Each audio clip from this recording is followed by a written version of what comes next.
வணக்கம் நண்பர்களே. உலகம் முழுவதும் இன்று அனைவரும் பேசும் ஒரே விஷயம் ஈரான் அமெரிக்கா மோதல்.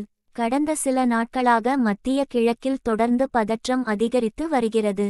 உலக நாடுகள் அனைத்தும் இந்த சூழ்நிலையை உன்னிப்பாக கவனித்து வருகின்றன.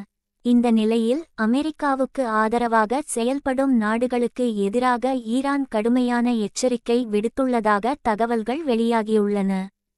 குறிப்பாக பிரிட்டன், யுகே உள்ளிட்ட நாடுகளும் இந்த மோதலின் தாக்கத்தை சந்திக்கக்கூடும் என்ற அச்சம் உலக அரசியல் வட்டாரத்தில் பேசப்படுகிறது. இதற்கிடையில் அமெரிக்க அதிபர் டொனால்ட் ட்ரம்ப் ரஷ்யாவும் சீனாவும் இந்த மோதலை மேலும் பெரிதாக்க விரும்பவில்லை என்ற வகையில் கருத்து தெரிவித்துள்ளார். இதனால் உலக நாடுகளின் கவனம் தற்போது ரஷ்யா மற்றும் சீனாவின் அடுத்தகட்ட நடவடிக்கைகள் மீது திரும்பியுள்ளது. மற்றொரு பக்கம் ஹார்முஸ் நீரிணை பகுதியில் பதற்றம் அதிகரித்து வருகிறது. உலகின் முக்கிய எண்ணெய் போக்குவரத்து நடைபெறும் இந்த கடல் வழியில் ஏதேனும் பெரிய தாக்குதல் நடந்தால் அதன் தாக்கம் உலக பொருளாதாரத்தையே பாதிக்கக்கூடும் என்று நிபுணர்கள் எச்சரிக்கின்றனர். சமூக வலைத்தளங்களில் பல தகவல்கள் வேகமாக பரவி வருகின்றன. ஆனால் எந்த தகவல் உண்மை, எது வதந்தி என்பதை அதிகாரப்பூர்வ தகவல்களுடன் ஒப்பிட்டு பார்க்க வேண்டியது மிகவும் முக்கியம். இந்த வீடியோவில் நாம் பார்க்கப் போவது ஈரான் அமெரிக்கா மோதல் எப்படி இந்த நிலைக்கு வந்தது, ஏன் உலக நாடுகள் பதற்றத்தில் உள்ளன, ரஷ்யா மற்றும் சீனா என்ன முடிவு எடுக்கலாம், இந்த மோதல் உண்மையில் மூன்றாம் உலகப் போராக மாறுமா, இந்தியாவுக்கு இதன் தாக்கம் என்ன, அனைத்தையும் ஆதாரங்களுடன் விரிவாக பார்க்கப் போகிறோம். வீடியோவை முழுமையாக பாருங்கள். அடுத்த பகுதியில் இந்த மோதலின் ஆரம்பம் எப்படி, யார் முதலில் நடவடிக்கை எடுத்தார்கள். நண்பர்களே, இந்த மோதல் ஒரே நாளில் தொடங்கவில்லை. பல ஆண்டுகளாக அமெரிக்காவுக்கும் ஈரானுக்கும் இடையே அரசியல், அணுசக்தி, பொருளாதாரம் மற்றும் இராணுவ ரீதியாக பதற்றம் இருந்து கொண்டே இருந்தது.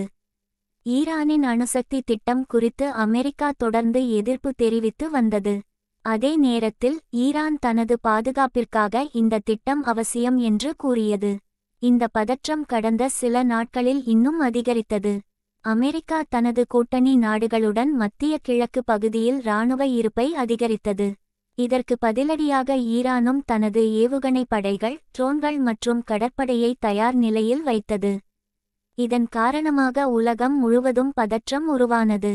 அது மட்டுமல்ல, ஈரானுக்கு ஆதரவாக செயல்படும் ஆயுதக் குழுக்கள் சில பகுதிகளில் தாக்குதல்களை மேற்கொண்டதாக தகவல்கள் வெளியாகின. அதற்கு பதிலடியாக அமெரிக்கா மற்றும் அதன் கூட்டணி நாடுகள் பாதுகாப்பு நடவடிக்கைகளை தீவிரப்படுத்தின. இதற்கிடையில் அமெரிக்க அதிபர் டொனால்ட் ட்ரம்ப் இந்த போர் மேலும் விரிவடையக்கூடாது என்று கூறியதோடு ரஷ்யா மற்றும் சீனா இந்த மோதலை அதிகரிக்க விரும்பவில்லை என்றும் தெரிவித்துள்ளார். இதனால் உலக நாடுகள் தற்போது ரஷ்யா, சீனா ஆகியவை எவ்வாறு செயல்படப் போகின்றன என்பதை உன்னிப்பாக கவனித்து வருகின்றன. ஒரு பக்கம் அமெரிக்கா, மறுபக்கம் ஈரான், இதற்கு நடுவில் ரஷ்யா, சீனா, ஐரோப்பிய நாடுகள். இந்த சூழ்நிலை காரணமாக உலக அரசியல் மிகவும் பதற்றமான கட்டத்தை எட்டியுள்ளது. ஆனால் அனைவரின் மனதிலும் இருக்கும் மிகப்பெரிய கேள்வி, ஈரான் உண்மையிலேயே அமெரிக்காவை நேரடியாக தாக்குமா, அல்லது இந்த மோதல் பேச்சுவார்த்தை மூலம் முடிவுக்கு வருமா. நண்பர்களே, இப்போது அனைவரும் கேட்கும் மிகப்பெரிய கேள்வி, அமெரிக்காவா சக்தி வாய்ந்தது, இல்லை ஈரானா. முதலில் அமெரிக்காவை பற்றி பார்ப்போம். உலகிலேயே மிகப்பெரிய இராணுவ சக்தியாக அமெரிக்கா கருதப்படுகிறது. ஆயிரக்கணக்கான போர் விமானங்கள், அதிநவீன ஏவுகணைகள், விமானம் தாங்கி போர்க்கப்பல்கள், அணுசக்தி நீர்மூழ்கி கப்பல்கள் என மிகப்பெரிய இராணுவ அமைப்பு அமெரிக்காவிடம் உள்ளது. மேலும் உலகின் பல நாடுகளில் அமெரிக்காவுக்கு இராணுவ தளங்களும் உள்ளன. எந்த பகுதியில் பிரச்சினை ஏற்பட்டாலும் மிக குறுகிய நேரத்தில் தனது படைகளை அங்கு அனுப்பும் திறன் அமெரிக்காவுக்கு இருக்கிறது. ஆனால் ஈரானையும் சாதாரணமாக எடுத்துக்கொள்ள முடியாது. ஈரானிடம் ஆயிரக்கணக்கான பாலிஸ்டிக் ஏவுகணைகள், ட்ரோன்கள் மற்றும் வலுவான வான் பாதுகாப்பு அமைப்புகள் உள்ளன. பல ஆண்டுகளாக பொருளாதார தடைகளை சந்தித்தாலும் தனது இராணுவ திறனை தொடர்ந்து மேம்படுத்தி வருகிறது. ஈரானின் மற்றொரு பலம் மத்திய கிழக்கில் அதன் செல்வாக்கு. அந்த பகுதியில் உள்ள சில ஆயுத குழுக்களுடன் ஈரானுக்கு நெருக்கமான தொடர்புகள் இருப்பதாக மேற்கத்திய நாடுகள் கூறுகின்றன.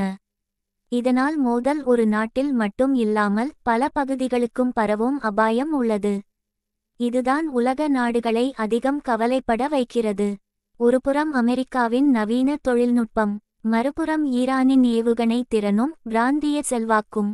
இந்த இரண்டும் நேரடியாக மோதினால் அதன் தாக்கம் மத்திய கிழக்கை தாண்டி உலக பொருளாதாரத்திலும் உணரப்படும். அதனால் தான் ஐக்கிய நாடுகள், ஐரோப்பிய நாடுகள் மற்றும் பல சர்வதேச அமைப்புகள் இந்த மோதலை கட்டுப்படுத்த வேண்டும் என்று தொடர்ந்து வலியுறுத்தி வருகின்றன.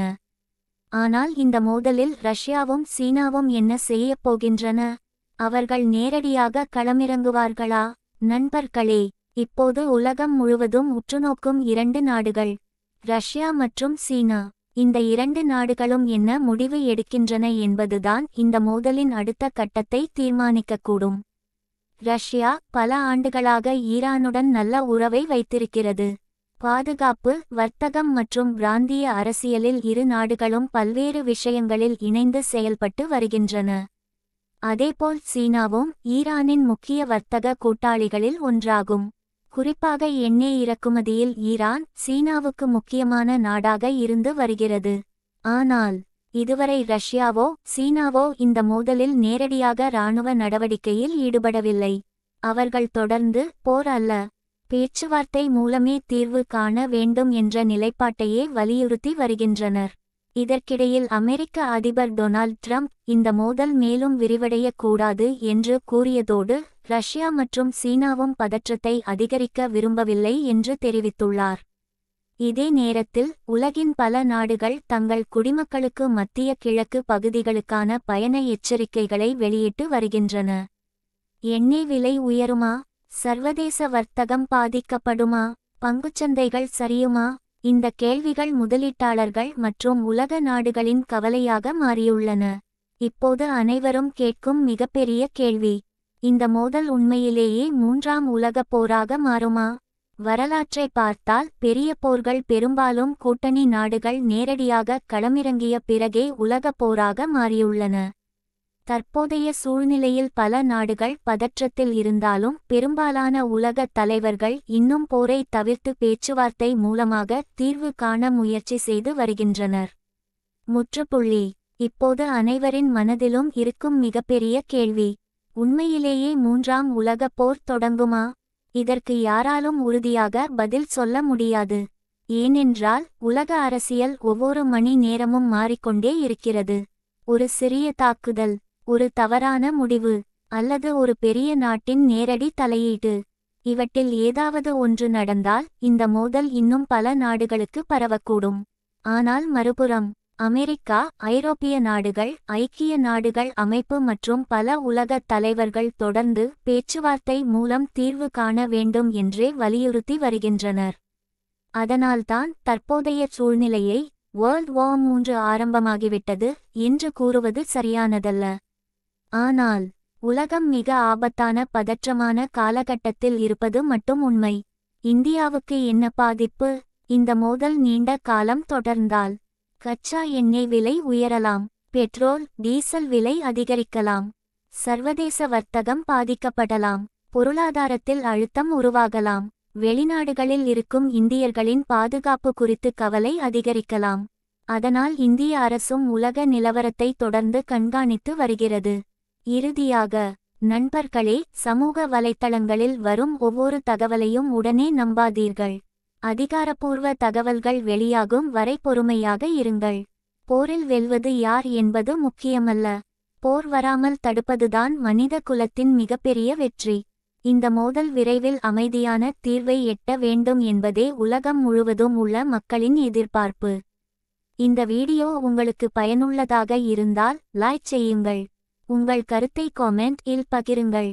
இதுபோன்ற உலக அரசியல் மற்றும் சர்வதேச செய்திகளை தமிழில் தொடர்ந்து தெரிந்து கொள்ள நம்முடைய சேனலை சப்ஸ்கிரைப் செய்து பெல் ஐகானை அழுத்துங்கள்.